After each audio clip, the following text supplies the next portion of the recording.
Complete sense is called sentence. देखिए मैं लिख दे रहा हूं, a group of words which makes a complete sense is called sentence। Okay students, example के तौर पर देखेंगे। जैसे मान लीजिए सी इज प्रिपेयरिंग टी। तो देखिए जैसा कि मैंने आपको बताया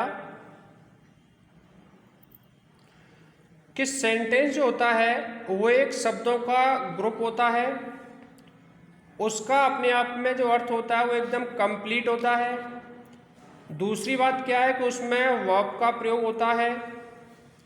विदाउट वर्ब के कोई भी सेंटेंस क्रिएट नहीं हो सकता। अगर इसके अंतर्गत वर्ब नहीं है तो फिर वो सेंटेंस नहीं, चाहे वो कितना भी बड़ा हो, फिर वो क्या हो जाता है, फ्रेज। तो यहाँ पर देखिए हमारे पास वर्ब अवेलेबल है, और हमारे पास जब वर्ब अवेलेबल है तो इसका मतलब इसका पूरा कंप्लीट भी निकल रहा है। सी इज प्रिपेयरिंग टी, तो ये एक सेंटेंस है। अगर हम इसी को, भले ही हमारे पास वर्ब है, लेकिन अगर हम इसको क्रम में ना रखें तो यही सेंटेंस नहीं होगा, क्योंकि एक करेक्ट अरेंजमेंट होता है इस सेंटेंस का। अपने करेक्ट अरेंजमेंट के हिसाब से ही वर्डों को इसमें लगाया जाता है। ओके, तो सेंटेंस जो होता है क्या होता है, a group of words which makes a complete sense is called sentence. तो सेंटेंस के बारे में समझ में आया।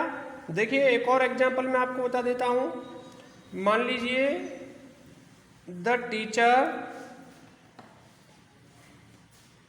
Is teaching English. तो देखिए हमने जैसा कि आपको बताया हमारे पास वर्ब जो है अवेलेबल है, और सभी शब्दों को क्रम से रखा गया है, और इस पूरे शब्दों को क्रम में रखने के बाद एक कंप्लीट सेंस निकलता है, यानी कि कंप्लीट अर्थ निकलता है। और जब कंप्लीट अर्थ निकलता है तो हम उसे क्या कह सकते हैं, सेंटेंस। ओके, उसे हम क्या कह सकते हैं, सेंटेंस। अब देखिए और भी हम आपको बता दें, और एक और एग्जांपल ले लीजिए। सी इज रीडिंग हर बुक।